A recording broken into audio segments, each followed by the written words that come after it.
The Medal of Honor Convention Twin Cities Host Committee and United Healthcare are excited and honored to welcome you to Minnesota October 3rd through the 9th in 2016. We see this as an incredible opportunity to both celebrate you and impact our community by perpetuating your legacy through lasting value initiatives. The outpouring of support from our state politicians and military and veteran groups, not to mention the support of our local corporations and the general public, was overwhelming. Everyone here in Minnesota wants to be involved in making the 2016 Medal of Honor Convention the best yet. So what do people think when they hear Minnesota? Lakes? Nice people? A weird accent? Here are some of our favorite Minnesota stereotypes. Lots of lakes. It's true that Minnesota is called the land of 10,000 lakes, but there are actually closer to 12,000. Although Minnesotans are extremely humble, we like to brag that we have more shoreline than Florida, California, and Hawaii combined. 1 out of every 6 people in Minnesota owns a boat, the highest ratio in the country, so it should come as no surprise that Minnesota also ranks as #1 in the purchase of fishing licenses. Fishing isn't just a warm weather activity either. Every winter, little heated shacks pop up. Inside, you'll find anglers huddling over holes in the ice hoping to bring home dinner. Winter lasts all year long. Okay, this is only half true. Winters can last up to 6 months, but rarely start before November. We have learned to embrace the season by enjoying cross-country skiing, hockey, and jumping through a hole in the ice in our skivvies, known as the polar bear plunge. The change of the seasons is one of the most magical things about where we live, and while you're here, you will be able to experience the best season of them all, fall. Fall in Minnesota means comfortable temperatures and a dynamically colored landscape. Our autumn colors are right out of a painting. And let's not forget the sounds of football, the taste of craft beer, and the smell of a bonfire.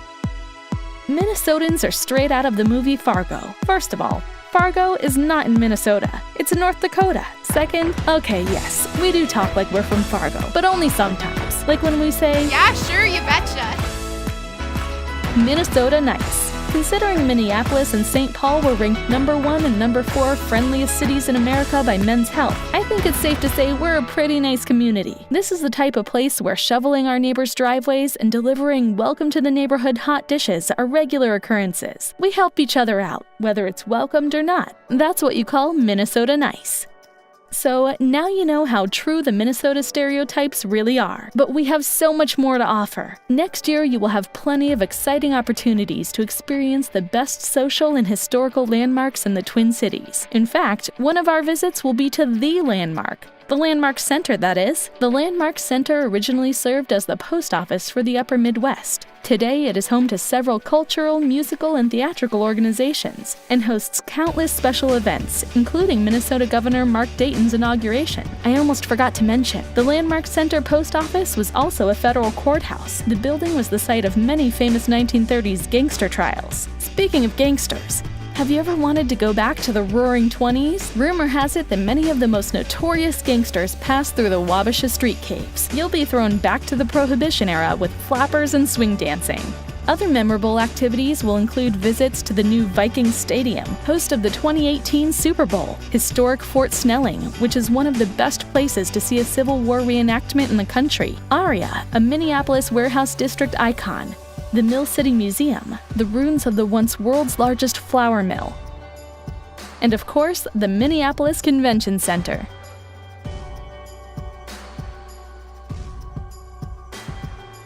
And finally, in preparation of your arrival to Minnesota, we will be holding several CDP training sessions and providing educational materials to classrooms around the state. We are extremely passionate about the character development program your foundation has developed. Our goal is to begin using the curriculum in schools September of next year so that students and teachers have a better understanding of the sacrifices you have made and the values you hold.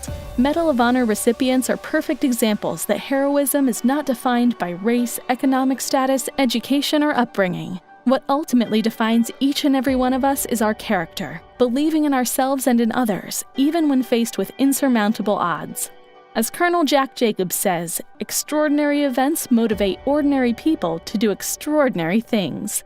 The Medal of Honor Convention Twin Cities and United Healthcare would formally like to invite you to join us for the 2016 Medal of Honor Convention in the land of 10,000 lakes. We're sure looking forward to seeing you here, eh?